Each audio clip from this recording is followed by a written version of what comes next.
Today, I'm here at Chickamauga Battlefield in North Georgia. Yes, it's a Civil War site, but today I'm here to learn about World War I history through a ranger-guided tour.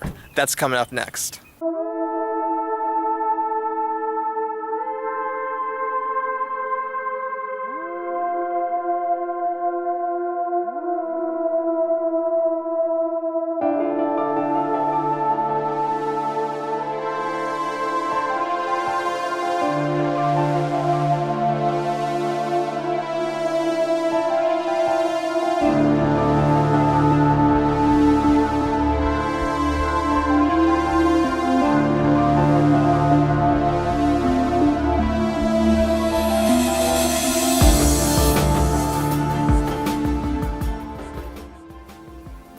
We'll go on and get rocking. So, welcome to Snodgrass Hill. So this is definitely kind of the defining or most iconic place anywhere kind of on Chickamauga Battlefield.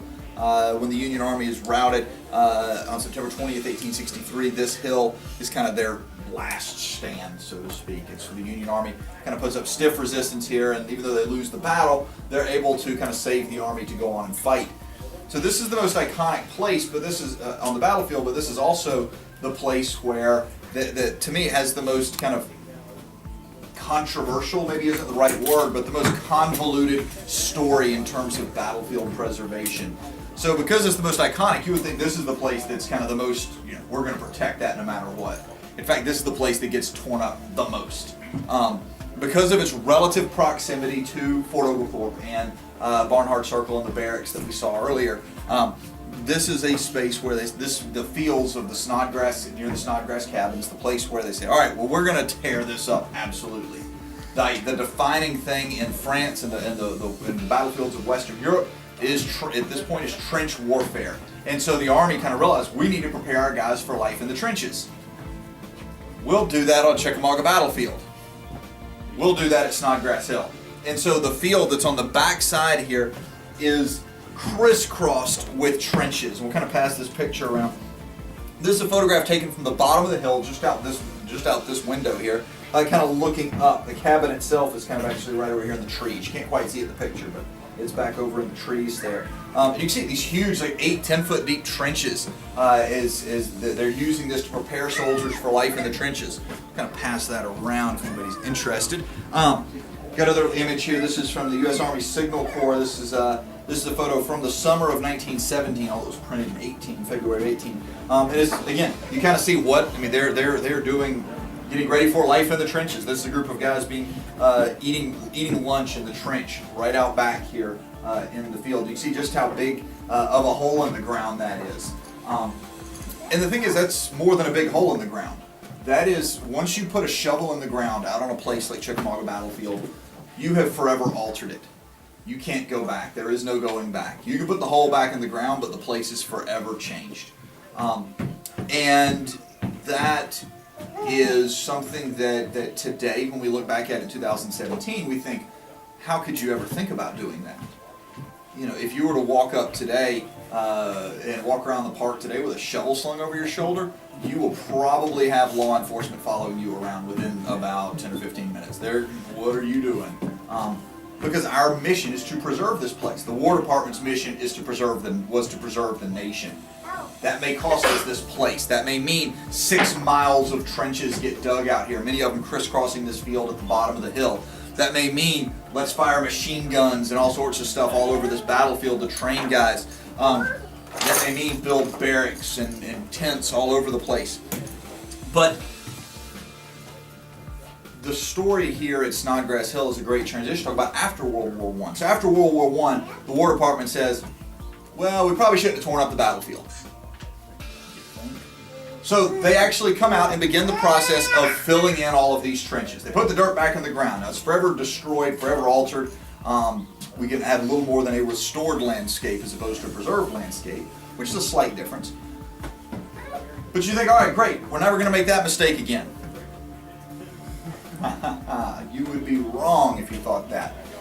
The Park Service, the National Park Service, took over management of Chickamauga and Chattanooga National Military Park in 1933 when President Franklin Roosevelt signed an executive order transferring this battlefield from the War Department to the Park Service.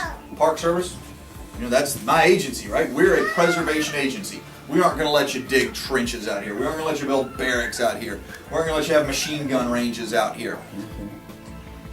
Until World War II. The U.S. goes to war in World War II, and they said, all right, well, we need to train people. This is the quintessential war of the 20th century, right? This is the defining conflict that will define the world for a generation. We've got to win this war. We're willing to sacrifice the battlefields of the past. And the Park Service goes, not so fast. But the War Department actually filled out special use permit applications to request permission to come back to Chickamauga Battlefield. Interestingly enough, from reading some of the newspaper accounts, it makes it sound like the park superintendent didn't know about that, and it was the Department of the Interior signed off on it. Haven't quite confirmed that, but that's kind of how it sounds in the newspapers.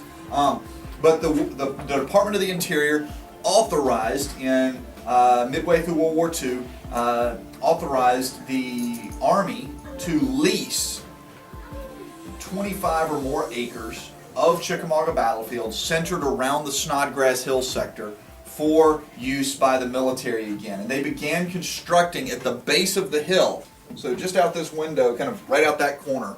So when you go outside, you can look down the field there. We're doing it from inside here because of the shade. But if you look down that field there, you kind of tell how those trees are kind of thinned out. The Army authorized the construction of a prisoner of war camp for captured Japanese soldiers in World War II. Now, no Japanese soldiers ever came here.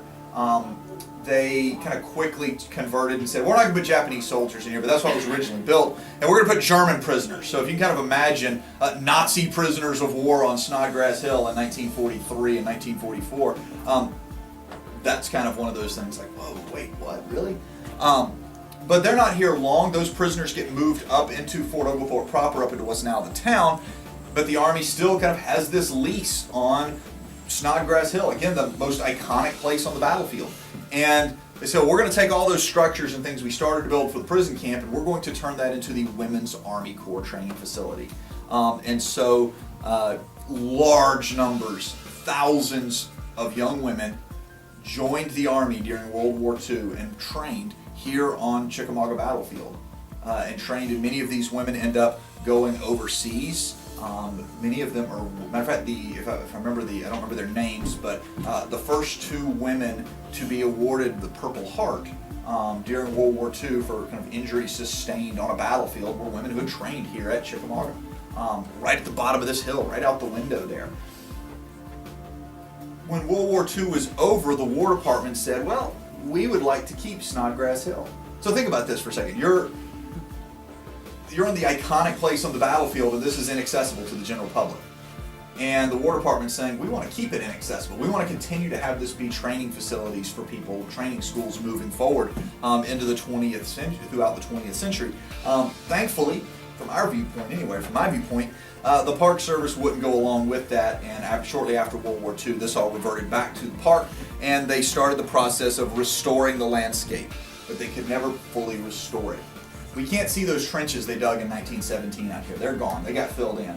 But if you go hiking off through the woods, don't go hoofing off trail, but some of the trails that are down at the base of the hill, even today you can still see the remnants of the Women's Army Corps camp. Concrete slab foundations, brick and stone kind of pylons, the kind of bits of fence, bits of bridges that cross some of the creeks and stuff back off in the woods. And so those relics that are out there, those things are remnants of kind of what this park was supposed to be. Right? This park was supposed to be a military training facility. This nation, we made the choice as Americans in 1917, 100 years ago, to say sacrificing this battlefield is worth winning the war. In World War II, we made the same choice. Sometimes those choices aren't permanent, right? They filled in the trenches from World War I. You can still see the foundations out there in World War II. When you go out there and hike around, I don't think we could ever get rid of those. It's just huge concrete foundations. And so as you kind of explore the park today, think about this, certainly as hallowed ground where men fought 150 plus years ago in 1863, but this place is also, this battlefield is also a place that challenged us to think about, well, what do we as Americans value? Why do we value it? Could that ever change? It seems unfathomable that we would be willing to dig a bunch of trenches and take down monuments on a battlefield, take down monuments to melt it down for scrap to shoot bullets.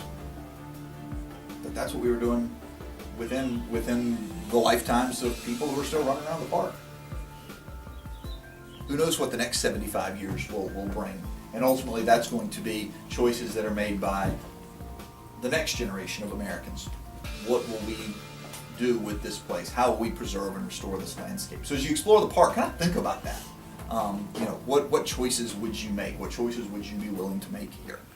Well, I think that's about a wrap on this ranger-guided tour of Chickamauga Battlefield, especially focusing on the World War I aspect of its history. Absolutely fascinating to hear a story of this battlefield that's not often told, I feel. So I hope you really, really enjoyed this. Very much thank you to the awesome National Park Ranger who gave the tour. If you like this sort of stuff, please be sure to check out my YouTube channel for more videos of history museums and national parks at youtube.com/tnphotobug. Till next time, this is History Buff TN Photobug signing out. I am indeed having a blast with the past.